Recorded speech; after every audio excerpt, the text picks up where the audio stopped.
Right. Hi, Emma. Thank you for joining us today on this Q&A session.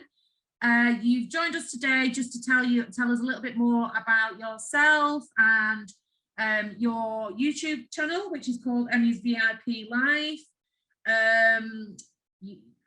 Yeah, so we're just going to get started. So, hi, Emmy. Can you firstly tell me a little bit about yourself, your name, your age, where you live, schools, and your plans for your future? Yeah, so obviously, as I said, my name's Emmy. I'm 19 years old. I live in Northampton, and I've just finished at my secondary school, which was Northampton School for Girls. And then plans for the future, I plan to go to Morton College to study food science and nutrition next year. Okay, brilliant. Are they all mainstream schools that you've attended? Yeah, so it's been fully mainstream for the entire time. So right from primary school all the way up until... I went to 2 different preschools, then to primary school, then secondary school, and then now I want to go to college. And have you felt well supported in all of your educational institutions? The thing is, I had quite an interesting start to primary school because I wasn't diagnosed until I was 6 years old. So I had no support until year 2. And then the main kind of support, kind of like supported lessons and being taught how to touch type and use a cane, wasn't implemented until I was in year 3. Yeah. So we had quite a few issues with, about reading and writing and struggling with learning how to do them in reception year 1, because obviously I couldn't see, but they didn't know that at that point. Right, okay, but is that all settled now and you've settled? I've had such a great time at secondary school. My teachers have been so supportive, and the LSAs at my school I've been to have been brilliant. Good. It sounds like the supportive school environment has made a positive impact to your life. Yeah, and actually I don't think I would have done as well at any other school out of the ones we looked at for secondary school. Oh, fabulous. No, that's great to hear, Emma. I'm just going to go into question 2. Yep. Visually impaired. Can you just tell me a little bit about your sight condition and how you feel it's affected your life in general? Well, my condition is a rare genetic condition called Bardet-Biedl syndrome, and there's many different variations of it, but I have the one which is it's called BBS 9, so it's type 9, and the main kind of vision it affects is my peripheral field, my night vision, and colour vision. So, for example, I'm completely night blind, so if the lights are off or at night, I can't see at all, and if it's a dull day, I really struggle to see. And then I have a very, very peculiar colour blindness, because there's some colours that you would think would look a certain way, but they look a completely different colour to me. And then I have a very, very small window of vision. So my peripheral is basically non-existent now, so I can't see anything really out to the sides. Yeah. And then there are other symptoms that the condition can cause, but the sight is the main one. I think the sight's the one that affects me the most.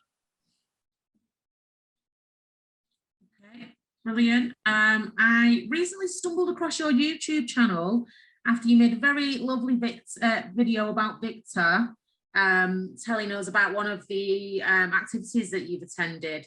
Can you just tell me a little bit more about that trip and how you felt? Well, that video is actually a brief overview of 4 different VICTA trips I've actually done. Okay, brilliant. But my favourite one out of that was probably, and the longest one was the one that's the exchange, which is 5 days abroad in Alicante and then 5 days here in Milton Keynes. That was probably my favourite of the lot, and the one that boosted my confidence the most as well. Because that was kind of the main one where it was more kind of, can you help this person or can you guide this person? Which obviously, when you can't see much yourself, is quite nerve-wracking. Yeah. No, I can imagine, yeah. So I was helping out someone else on the trip who was younger than me, who was completely blind. And obviously, I couldn't see much at the best of times myself. So, yeah. No, it's good, isn't it? It's, the fact that you've been able to help someone in a similar position, it is empowering and it does develop confidence. So, I'm glad. Me and my parents both agreed that when I came back off that trip, that had really helped my confidence a lot. Yeah. No, it's because after that is when I then started my my level 3 stuff. So I did that at 11. Yeah, that's exactly what we try to achieve with these trips. So it's, you know, it's really nice to hear from a participant firsthand, you know, that it has worked, and you know, and it has helped you in certain areas of your life. And this is why VICTA do what they do. So that it's wonderful. So I'm just going to go on to the next question now. It's your channel has several videos, and you're coming up to 50 subscribers now, looking at different aspects of your life, from the Duke of Edinburgh Award, and you know, it seems you've led a very fun and active life, and always develop and explore. Can you just tell me a little bit more about the different videos and why you wanted to tell those particular stories? I think they're just things that I think that, well, I just want to show that there's lots of things that you can still do despite having a disability. So the fact that doesn't limit me in terms of what I can achieve, like doing the Duke of Edinburgh Award and all the other things that I've done. I just really want to put that kind of message across, because lots of people think that if you have a disability, there's a lot of things you can't do. And also there's other things that have either sparked memories or just things that I thought, this is such a really good thing that I've been able to do, that it's something I want to share. Yeah, no, sounds like great reasons to share and create channels, and you know, process, you're going to be raising awareness, and you know, that's the other aim of it, is to raise knowledge and awareness of what it's like living with a vision impairment, because lots of people just think it's very black and white, you can or can't see, which isn't the case. No, it certainly isn't the case, is it? So no, it's good. And you know, in the future, when you look back at your videos in a number of years' time, like you say, you'll be able to revisit those memories and remember what it was like at that time in your life. So I think it's a really nice way of documenting you know, the journey that you've been on. So and I enjoy the videos, so I think they're brilliant. I feel like everyone should have a look. So yeah, wonderful. So yeah, that pretty much covers the purpose of your channel. I just was quite interested because you've got, you know, technically, you know, there's some editing in there, and you know, some titles and headings and things like that. I just wanted to know, did you do all that work by yourself, or do you just... No, so most of the starting videos I had help with by my older brother, who does social media stuff as a job. But the latest couple of videos, so the one on so the last two, so the one about looking for volunteering and the one about being interviewed on the BBC, those two I actually did myself on an editing app on my iPad. Oh, brilliant. No, it's very good, very professional. You know, I like them. It does add a little something extra and make, you know, give the video a little bit of creative flair, which is, it's always good to get people to engage with them. So, you know, well done that you're putting these things together yourself. I suppose you've developed some new skills whilst you've been doing it, you know, not just telling the story, but also developed some editing and social media marketing skills as well as you've been going along. So yeah, so I just was interested why you chose to create videos rather than you know, write blog posts instead about your experiences. Why did you go with that format?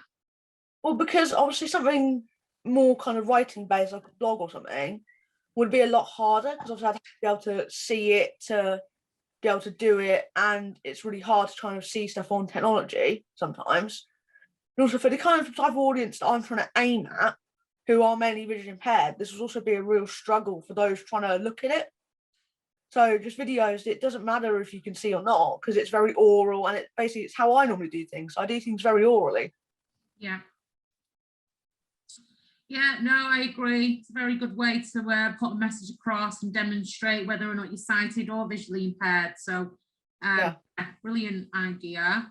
We're coming up to now. So your latest, well, I don't know if it is your latest video because it's been a few days since I wrote these questions, but the video where you are looking for summer holidays work experience placements. Yeah. So you can develop your CV and, you know, your repertoire, so to speak. Mm-hmm. Can you just tell me what kind of work are you looking to do? What kind of experiences are you hoping to gain? Oh, to be honest, I'd love to do something history based because my main passion is history and science, but I'm quite willing to do pretty much anything, to be honest, anything that can build my skills or have like I can have a different experience in like a different social environment with. As long as it's just something different where I can learn new skills, I'm up for anything really. Brilliant. I think that's a really good attitude to have. So we're coming on to our final question now. Okay. So what's next for the Emmy's VIP Live YouTube channel? Well, there was really no plan with it. It was just kind of make videos and see how it goes. It's grown much more quickly than I thought it would. So there's not really a main plan. I've got a couple of videos that I'm really looking forward to record over the summer because I'm going to start doing like it every week or like 2 every week because also I've got more time in the summer. And also if I'm doing more stuff with yourself and with some other people, I just want to just keep going and just see what happens really. Yeah, no, that's brilliant. I look forward to watching in the future. And just to touch on that point, and like Emmy is coming to do some work experience with us during the summer to help create some digital content for Blindness Awareness Month in October. She's going to do some kind of myth busting videos, and so VICTA have taken her on as a digital content creator. So if there is anyone else out there who thinks they could offer Emmy some work, either in history or science, or as she said, pretty much anything where she can develop a new skill, please do get in touch, and I can put you in touch directly with Emma. I'm sure she'd love to hear from you. Yeah. Have you got anything else you'd like to say, Emma, before we finish the interview? No, Joel, just thank you for letting me take part in this Q&A today.